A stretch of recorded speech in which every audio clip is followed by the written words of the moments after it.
today is our changing earth.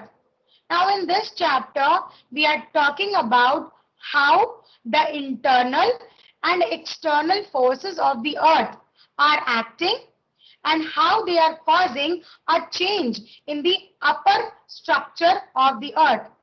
Now let me tell you, when the earth when the earth experiences certain heat and pressure from below the surface of the earth, it comes across certain changes on top of the earth's surface also. Let me read it out for you. A major earthquake shook a part of the earth, causing major destruction. A volcanic eruption engulfed a part of a town with the spread of red hot lava. So here they are talking about a volcanic eruption has taken place, an earthquake has taken place, and they are simply telling us that all these activities are causing some or the other changes on the surface of the earth. Like when a volcanic eruption happens, it causes formation of certain new rocks. Like we had discussed it in the previous class also, the primary rocks or the igneous rocks are created when lava melts out, oozes out and cools down on the surface of the earth. In the similar way, there are certain forces like the endogenic and exogenic forces which work on top of the surface of the earth or sometimes below the surface of the earth, and they cause change in the structure, in the interior or exterior of the surface of the earth. I've shared a picture with you just now. You can have a look at that. The mount, underline this from the third paragraph now in your books. Please underline this. On the other hand, the long geological history of the earth shows that, now you please note this down, underline this, mountains and plateaus are rising, plains are being built up, and sea floor is spreading. As a result, different landforms are being created. So we see when we talk about the changing in the earth's surface, what are these changes? These changes include that the mountains and the plains are rising. Mountain is increasing in its height. Mountain is increasing in its size. Plains are built up, plains are being created, and sea floor is being spread. Sea floor is being created. Children, whenever I share a picture with you, may I request all of you to go through it once again so that it is easier and more helpful to you to understand what is being discussed. I am sharing some pictures with you. Please make sure that you have a look. Please have a look at the sea floor spreading, which I have shown you just now. As soon as you will receive it on your mobile phones, you will get to see it. When sea floor spreading happens, we know that there is an oceanic crust below the oceans. When this oceanic crust spreads, the continental crust tends to separate, causing oceanic crust to expand. This is the sea floor spreading. Now, the evolution of landforms has been taken place due to two reasons. There can be two forces which is causing these changes on the earth. Now you look into your books and tell me what are these changes which are being caused in the structure of the earth. Check it out. There is a pink color box which says there are two forces which are causing changes. Endogenic and exogenic forces. Yes. Someone? Endogenic and exogenic forces.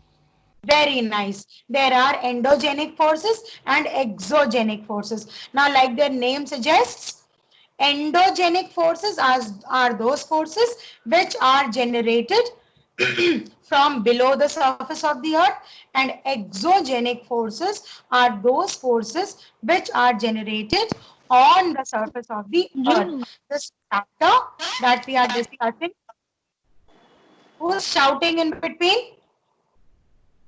There are certain endogenic forces and certain exogenic forces which are working from below the surface of the earth and on top of the surface of the earth, and they are causing changes in the total structure of the earth. This chapter is basically divided into two parts. Some endogenic forces like volcanic eruptions, like the earthquake we will talk about, and then we will talk about certain exogenic forces which we will discuss in the second part of the chapter. Endogenic forces. Let me read it out from here. You need to underline a few terms, so please be ready with a pencil. During the past 50 years, modern technology has provided much new information. The Earth scientists have put forward the view that the Earth's crust is not a continuous block. Please underline this. Earth's crust is not a continuous block. It consists of several large and small rigid irregular shaped plates or slabs. Underline the word irregular shaped plates or slabs. The total Earth's crust is made up of these irregular slabs, or it can be compared to the pieces of a jigsaw puzzle. Like when we join together the pieces of a jigsaw puzzle, the picture is complete. In the similar way, there are irregular small slabs which when joined together form up the total land mass of the surface of the earth, which carry continents and the ocean floors. We have discussed the crust in the previous chapter, that is in the interior of the earth, and we know very well what is the continental crust and what is the oceanic crust. These slabs are moving or drifting in relation to each other by about 2.5 centimeters to 5 centimeters each year. And these continental plates, और ये जो continental plates होती हैं, ये बहुत slowly move करती हैं for about 2.5 centimeters to 5 centimeters in 1 year. Now, because the movement is so slow, we actually don't experience. ये movement इतना slow है कि हम experience ही नहीं कर पाते हैं कि actually lithospheric plates जो हैं वो move कर रही हैं. The crustal slabs are called tectonic or lithospheric plates. Underline the word tectonic or lithospheric plates.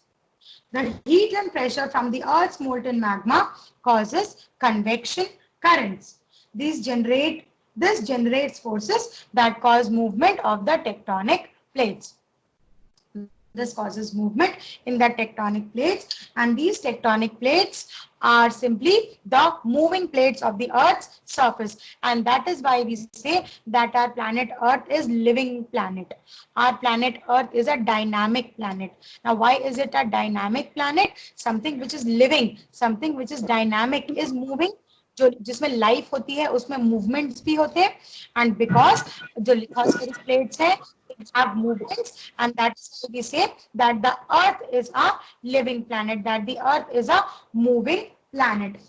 This theory is known as the theory of plate tectonics. This gives us the concept of plate tectonics, and we simply get to know that the earth is made up of several tectonic plates. Earth's movement. I repeat, I've shown you a picture previously also.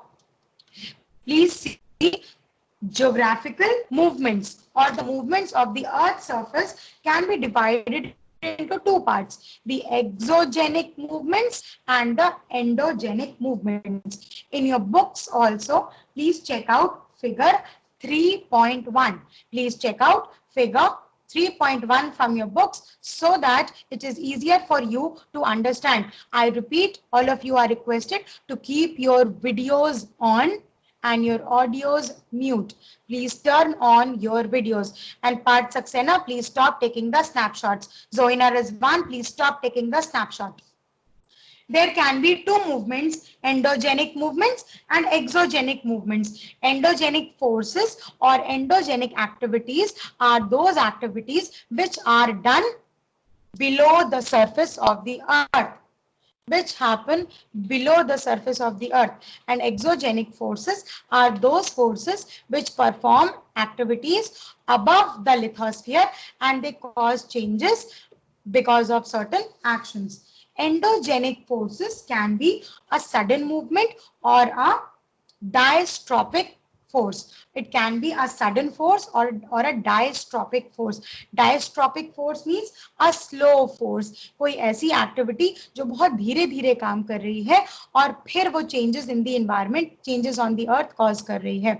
Whereas endogenic forces are those forces sudden endogenic forces are those forces which act for a very few seconds or a very few minutes, but they cause a lot of movement on the surface of the earth.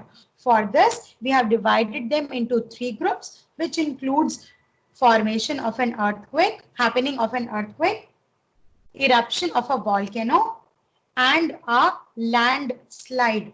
This gives us the next topic, which is the volcanic eruption. Now, we already know the concept of volcanic eruption since we have discussed it in the previous class. The volcanic eruption is nothing but the movement of magma on the Earth's surface, which is causing some molten lava or magma ooze out on the surface of the earth, and later on when this magma cools down, it gives birth to igneous rocks, intrusive and extrusive igneous rocks. Please check out figure 3.3 in your books, and I also shared a picture how a magma works. There is a lava chamber or a magma chamber, and this magma chamber is filled with, there is somebody who's talking and keeping the mics on.